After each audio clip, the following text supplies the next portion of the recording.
Hi everyone, Sir FG here, and for today's video ay ating pong pag-aaralan ang division of integers.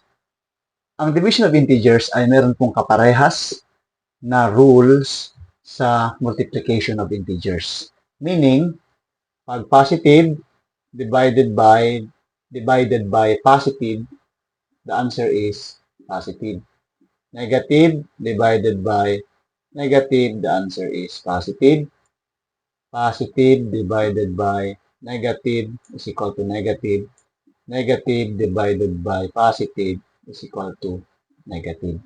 So, if you can remember these four different situation, ay mas madali sa inyo ang pag mag-divide ng integer. Halimbawa po, so for example, have 6 divided by 3 is equal to 2.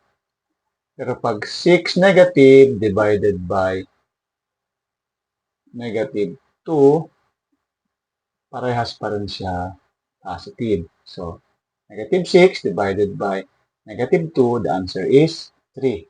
But when 6 divided by negative 3, the answer is negative 2. Negative 6 divided by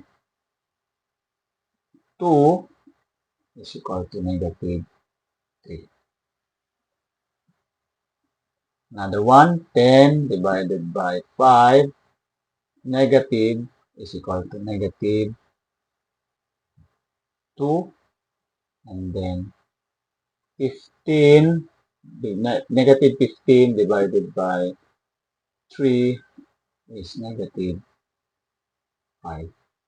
So for your task, answer this one. 20 divided by 5 negative equals. Try this and comment below. Thank you for watching. I hope you learned something. Please follow and subscribe for more videos.